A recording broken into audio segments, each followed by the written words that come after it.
नमस्कार प्यारे साथियों, मैं अजीत स्वागत करता हूं आपके अपने प्यारे परिवार रोजगार विद अंकित पर। कैसे हैं आप सब लोग? आशा है बहुत अच्छे होंगे, स्वस्थ होंगे, लाजवाब होंगे। तो जल्दी से लाइव आ जाइए, जुड़ जाइए मेरे साथ। हम लोग बात कर रहे हैं यहाँ पर दिल्ली सल्तनत की हिस्ट्री हम पढ़ रहे हैं। दिल्ली सल्तनत हम पढ़ रहे हैं और आज मेरा बीपी बहुत ज़्यादा डाउन है। अभी 75 जो मैक्सिमम 120 होना चाहिए था वो 75 है। तो थोड़ा सा प्रॉब्लम हो रही है क्लास लेने में। तो मैं आज शॉर्ट क्लास ही लूँगा, छोटी क्लास ही लूँगा। और कल आपके लिए सुबह 7 बजे से 9 बजे तक मैं पूरी लंबी क्लास करूँ। ठीक है, कल सैटरडे है और सैटरडे में ये क्लास आपकी चलेगी सुबह 7 बजे से लेकर 9 बजे तक। ठीक है, 2 घंटे की कल हम क्लास करेंगे। तो सभी साथियों से मैं रिक्वेस्ट करूंगा कि आप सभी मेरे साथ जुड़ जाइए। हमारी हिस्ट्री चल रही है और हिस्ट्री में हम जो पढ़ रहे थे, हम हिस्ट्री में पढ़ रहे थे दिल्ली सल्तनत। ठीक है, दिल्ली सल्तनत। अब आप मुझे बताएंगे, दिल्ली सल्तनत हम पढ़ रहे थे। दिल्ली सल्तनत में हमने खिलजी वंश खत्म कर दिया था। हम बात करेंगे तुगलक वंश की। किसकी बात करेंगे? तुगलक वंश। तुगलक वंश जो है कब से कब तक रहा है?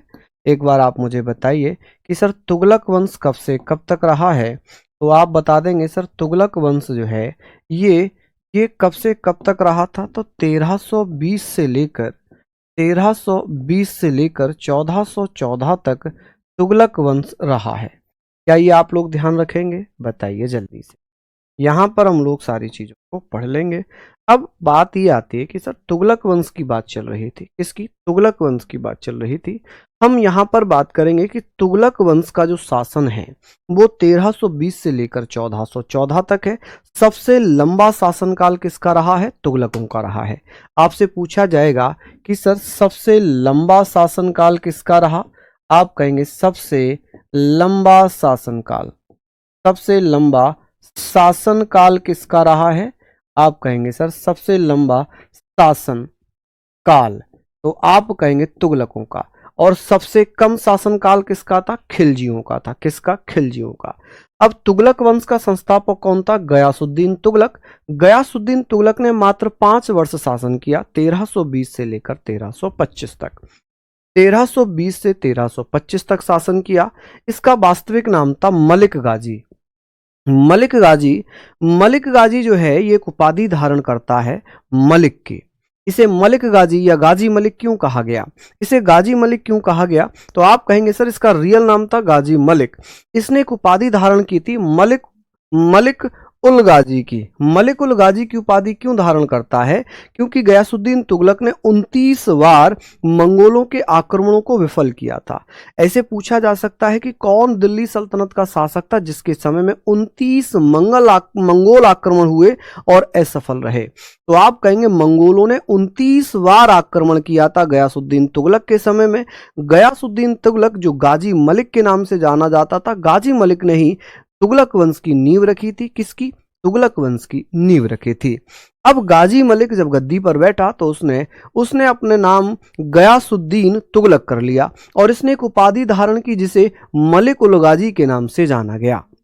मलिक उल गाजी कि सर मलिक उल गाजी वह तुगलक गाजी, आप कहेंगे वह तुगलक गाजी गयासुद्दीन, तुगलक गाजी गयासुद्दीन के नाम से 3 सितंबर 1320 में दिल्ली की गद्दी पर बैठ जाता है। कि सर गयासुद्दीन तुगलक ने कब से कब तक शासन किया था? तो गयासुद्दीन तुगलक ने 1320 से लेकर 1325 तक शासन किया था। गयासुद्दीन तुगलक ने किस वंश को जन्म दिया? तुगलक वंश को। तुगलक वंश का शासनकाल कब से है? 1320 से लेकर 1414 तक। तुगलक वंश में अन्य राजा भी आए हैं, इसलिए ये 1320 से 1414।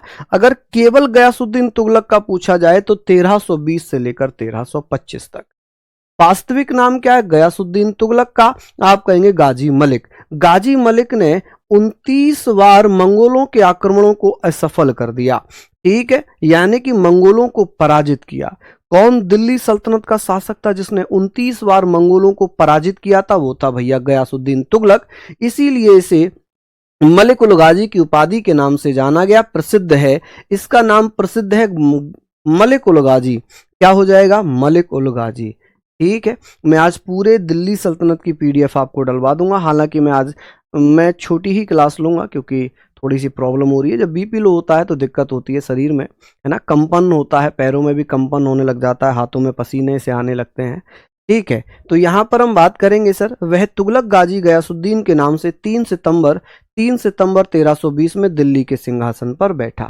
ठीक है, वरना आप जानते हैं कि एनर्जी बहुत अच्छे से मेरी मेंटेन रहती है जब मैं बहुत तेज सीखता हूँ, है ना। आप भी कहते हैं सर थोड़ा आवाज़ कम करिए। ठीक है, आज आपको लग रहा होगा कि आज तो सुस्त हैं, है ना, आज बहुत सुस्त हैं। चलिए, तो हम यहाँ पर बात करेंगे गयासुद्दीन तुगलक के बारे में बात कर रहे थे। 1320 से 1414 तक गयासुद्दीन तुगलक ने 1320 से 1325 तक शासन किया। गयासुद्दीन तुगलक का मूल नाम था गाजी मलिक। गाजी मलिक ने 29 बार मंगोलों को पराजित किया और इस कारण ये मलिक उल गाजी के नाम से फेमस हुआ, प्रसिद्ध हुआ।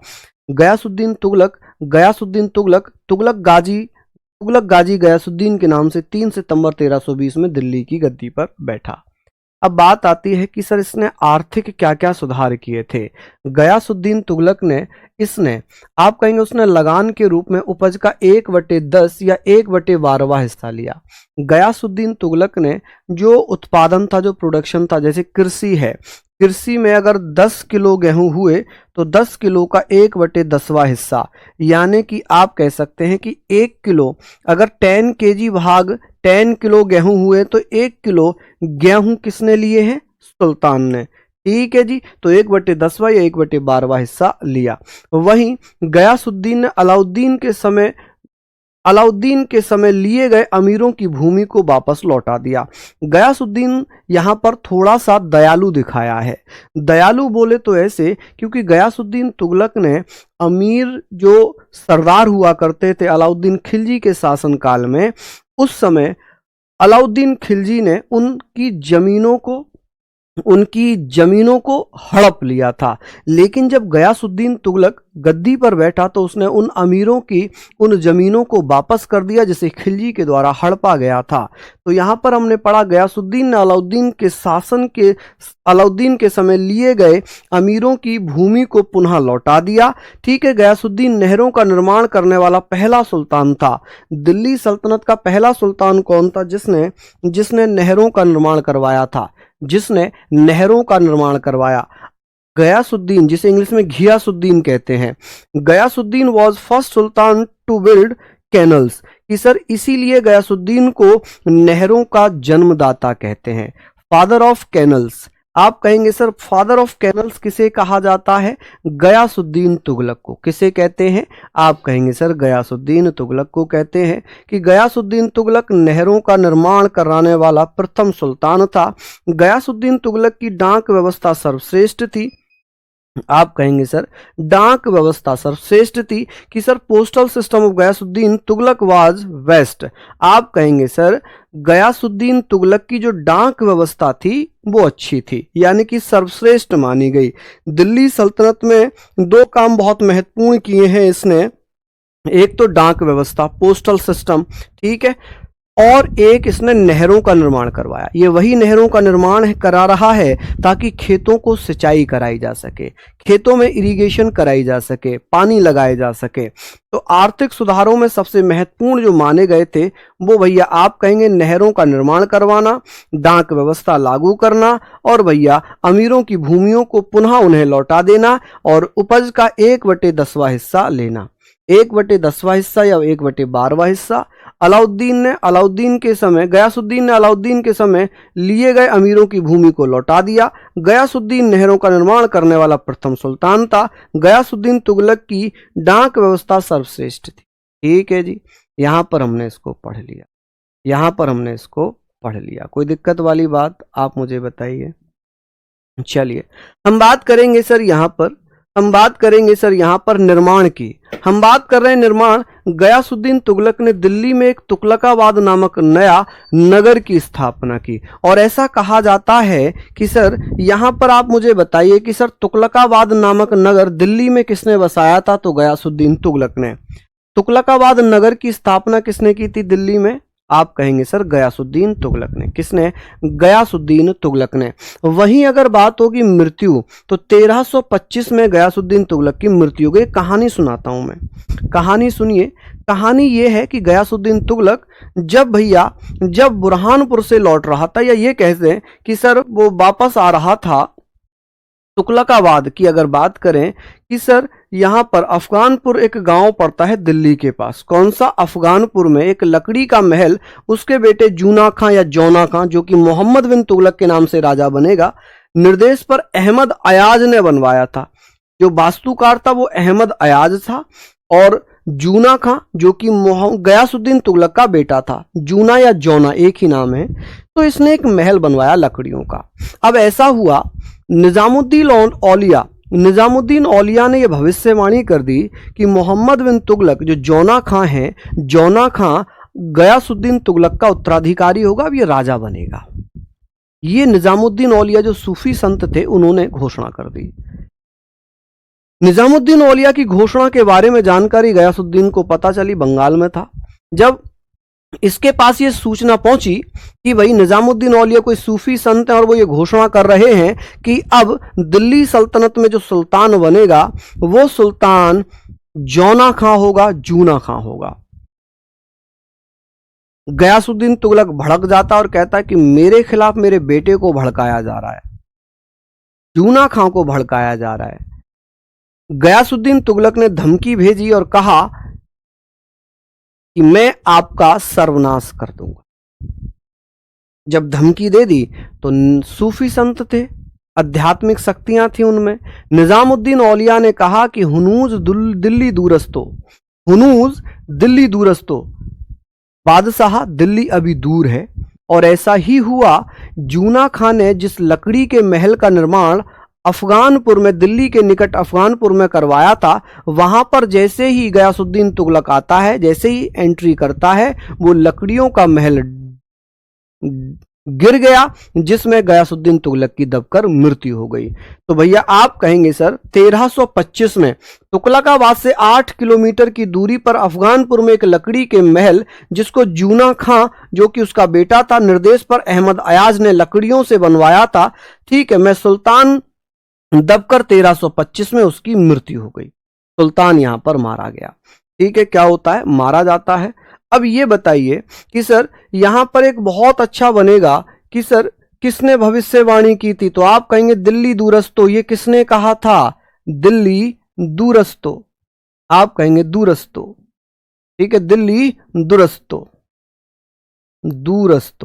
ठीक है, आप कहेंगे दिल्ली दूरस्तो। ये किसने कहा था दिल्ली दूरस्तो? हुनूज दिल्ली दूरस्तो। हुनूज, आप कहेंगे हुनूज दिल्ली दूरस्तो।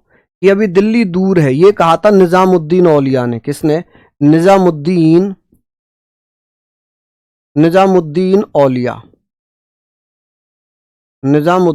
औलिया ने। ठीक है जी, निजामुद्दीन औलिया ने। हुनूज दिल्ली दूरस्तो। चलिए आगे हम बात करेंगे, यहां तक हमने पढ़ लिया। चलिए नेक्स्ट है कि सर अब बात आती है मोहम्मद बिन तुगलक। मोहम्मद बिन तुगलक, आप कहेंगे सर मोहम्मद बिन तुगलक 1325 से 1351 तक राजा रहा। 1325 से 1351 तक राजा रहता है। अब बात यह आई कि सर मोहम्मद बिन तुगलक 1325 से 1351 तक गद्दी पर बैठा। लगभग 26 वर्षों तक इसने शासन किया। जूना खां मोहम्मद बिन तुगलक के नाम से गद्दी पर बैठा था। यही जूना खां जिसे जौना खां के नाम से भी जानते हैं। जौना खां, यही जौना खां है। ठीक है, इसका मूल नाम था उलूंग खां। जो जूना खां या जौना खां है, इसका बचपन का नाम उलूंग खां था। राजा मुंदरी के अभिलेख में मोहम्मद बिन तुगलक को दुनिया का खान कहा गया है। दुनिया का खान कहा गया कि सर ऐसा कौन सा अभिलेख था जिसमें राजा मुंदरी के अभिलेख में या राजा मुंदरी के अभिलेख में जूना खां को दुनिया का खान कहा गया। खानों में सबसे खान, महान जूना खां को कहा गया। चलिए, इन अ रिकॉर्ड ऑफ राजा मुंदरी Muhammad bin Tughlaq has been called Khan of the world. ठीक है, अब जूना खां, इसे स्वप्नशील कहा गया, पागल कहा गया, रक्त पिपासु कहा गया। आप कहेंगे सर इसे स्वप्नशील कहा, पागल कहा, रक्त पिपासु कहा। इसे असफलताओं का बादशाह कहा। इसे क्या कहा? असफलताओं का बादशाह, असफलताओं का बादशाह, असफलताओं का बादशाह। आप कहेंगे सर असफलताओं का बादशाह। तो ये सारे पॉइंट आप लिखिएगा। असफलताओं का बादशाह क्यों कहा गया? देखिए, इसने जो भी योजनाएं चलाई वो योजनाएं असफल हो गई। ठीक है, चाहे इसने दुआब कर में वृद्धि की हो, चाहे उसने सांकेतिक मुद्रा चलाई हो, चाहे इसने कराचिल अभियान चलाया हो, ठीक है, इसकी जो भी मुद्राएं, जो भी योजनाएं थी वो असफल हो गई, इसलिए इसे असफलताओं का बादशाह कहा गया। इसे सनकी राजा कहा गया, पागल राजा कहा गया, रक्त पिपासु कहा गया। ठीक है, हम यहां पर हम बात करेंगे कि सर मोहम्मद बिन तुगलक 1325 में गद्दी पर बैठा और 1351 तक शासन करता है। मोहम्मद बिन तुगलक के बचपन का नाम उलूंग खां था, जो जौना खां या जूना खां के नाम से जाना जाता था, लेकिन ये जब गद्दी पर बैठा तो इसने मोहम्मद बिन तुगलक नाम किया, मोहम्मद बिन तुगलक के नाम से ये गद्दी पर बैठा। ठीक है, राजा मुंदरी के अभिलेख में मोहम्मद बिन तुगलक, जिसे MBT लिखते हैं, हम शॉर्ट फॉर्म में से MBT लिखते हैं, मोहम्मद बिन तुगलक, ठीक, MBT, मोहम्मद बिन तुगलक, एक अभिलेख में मोहम्मद बिन तुगलक को दुनिया का खान कहा गया, इसे स्वप्नशील कहा गया, इसे पागल कहा गया, इसे रक्त पिपासु कहा गया। क्या कहा गया? पागल, स्वप्नशील, रक्त पिपासु। ठीक है, सारी चीजें हमने पढ़ ली। चलिए जल्दी से आप लिख लीजिए, जल्दी से आप इसे लिख लीजिए। बहुत बढ़िया, सारी चीजें आप यहां पर पढ़ेंगे कि सर इसे क्या क्या कहा गया है। तो इसे स्वप्नशील कहा गया, पागल कहा गया, रक्त पिपासु का। ठीक है, असफलताओं का बादशाह कहा। नेक्स्ट है, यहां पर हम पढ़ रहे हैं कि सर प्रशासन। आप कहेंगे सर इसने न्याय विभाग पर उलेमा वर्ग का एक अधिकार समाप्त कर दिया। आपने देखा होगा उलेमा जो वाइट कुर्ता और नीली पगड़ी पहनते हैं, हरी पगड़ी पहनते हैं, माफी चाहूंगा, हरी पगड़ी पहनते हैं। मुस्लिमों में एक हरी पगड़ी पहनने वाले उलेमा होते हैं, मौलवी होते हैं। ठीक है, जब कहीं कहीं उन्हें मुल्ला जी कहा जाता है, कहीं उन्हें मौलवी कहा जाता है, कहीं उन्हें उलेमा कहा जाता है।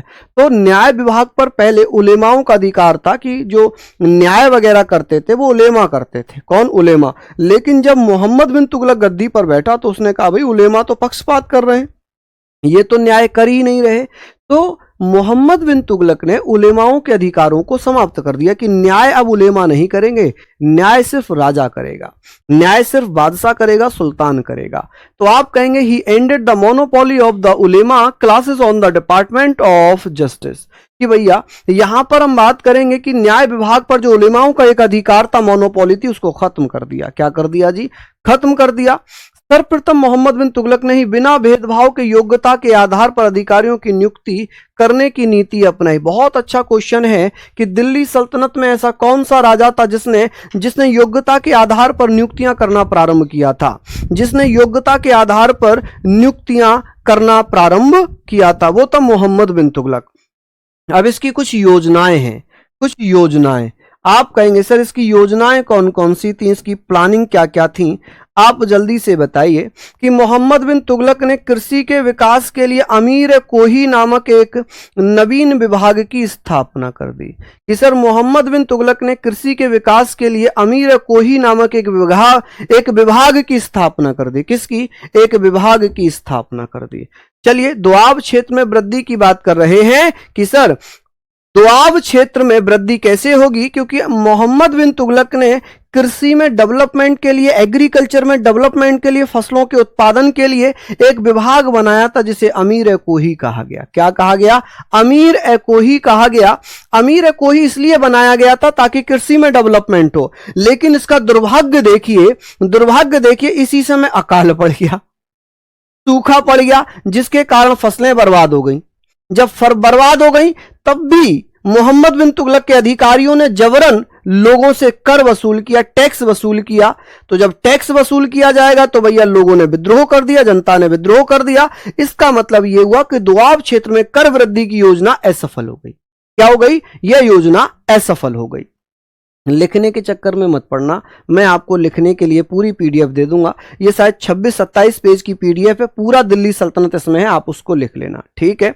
चलिए आगे बात करते हैं राजधानी परिवर्तन। दूसरी योजना थी ये इसकी सेकंड योजना थी राजधानी। इसने मंगोलों के आक्रमण से बचने के लिए चंगेज खान और जो अन्य आक्रमणकारी थे, हम कहेंगे सर उनके जो उत्तराधिकारी थे आक्रमण कर रहे थे, कि मोहम्मद बिन तुगलक ने अपनी दूसरी योजना के अंतर्गत राजधानी को दिल्ली से देवगिरी ले जाने की घोषणा कर दी। कि मोहम्मद बिन तुगलक ने अपनी राजधानी दिल्ली से कहां लेकर गया, देवगिरी लेकर जाता है। और देवगिरी को आप जानते हैं कुव्वतुल इस्लाम के नाम से जानते हैं। देवगिरी को किस नाम से जानते हैं, कुव्वतुल इस्लाम के नाम से जानेंगे, ठीक है जी। देवगिरी को हम किस नाम से जानते हैं, कुव्वतुल इस्लाम के नाम से जानेंगे। सारी चीजें हम यहां पर पढ़ेंगे कि सर देवगिरी को हम क्या बोलते हैं, कुव्वतुल इस्लाम कहते हैं। सुल्तान कुतुबुद्दीन मुबारक खिलजी ने देवगिरी का नाम क्या रखा था, आप कहेंगे सर सुल्तान कुतुबुद्दीन मुबारक खिलजी ने इसका नाम रखा था कुतुबाबाद। क्या नाम रख दिया था, कुतुबाबाद। लेकिन मोहम्मद बिन तुगलक ने इसका नाम बदलकर दौलताबाद रख दिया। जो देवगिरी थी पहले देवगिरी हुआ करती थी, लेकिन जब गुलाम वंश के, जब खिलजी वंश का राजा था कुतुबुद्दीन मुबारक खिलजी, कुतुबुद्दीन मुबारक शाह खिलजी या खिलजी, इसने देवगिरी का नाम बदलकर कुतुबाबाद रख दिया। क्या रख दिया, कुतुबाबाद। क्या नाम है, कुतुबाबाद। अब मोहम्मद बिन तुगलक राजा बनता है तुगलक वंश में, तो ये इसका नाम बदलकर दौलताबाद कर देता है। क्या कर देता है, दौलताबाद कर देता है। और दौलताबाद को अपनी नई राजधानी बनाता है। दिल्ली से अपनी राजधानी कहां लेकर जाता है, दौलताबाद लेकर जाता है, ठीक है। कहां लेकर जाता है जी, दौलताबाद लेकर जाता है। तो आप कहेंगे दूसरी योजना में थी राजधानी परिवर्तित। डर की वजह से उसने देवगिरी, जिसको पहले ही कुतुबुद्दीन मुबारक शाह खिलजी ने कुतुबाबाद नाम रख रखा था, जब मोहम्मद बिन तुगलक वहां पहुंचा तो उसने इसका नाम दौलताबाद रख दिया और इसको अपनी राजधानी बना लिया। लेकिन यह योजना भी असफल हो गई, यह योजना भी असफल हो गई। हुआ क्या, योजना की पूर्णतः असफल रही और 1335 में दौलताबाद से लोगों को पुनः दिल्ली आने की अनुमति दे दी। जो लोग पहले दिल्ली गए वो दिल्ली से दौलताबाद गए, अब दौलताबाद से पुनः दिल्ली आने की घोषणा हो गई। अब लोग जा रहे हैं फिर आ रहे हैं, जा रहे हैं फिर आ रहे हैं, लोग परेशान होने लगे। उन्होंने कहा क्या राजा है ये तो पागल है, ये तो पागल है, कभी भेज रहा है कभी बुला रहा है, कैसा राजा है ये, ठीक है। उसके बाद तीसरी योजना थी सांकेतिक मुद्रा। तीसरी योजना कौन सी थी, सांकेतिक मुद्रा का प्रचलन। थर्ड योजना थी ये। कौन सी योजना थी, थर्ड योजना। आप कहेंगे सर थर्ड योजना। तीसरी योजना के अंतर्गत मोहम्मद तुगलक ने सांकेतिक व प्रतीकात्मक सिक्कों का प्रचलन किया, ठीक है।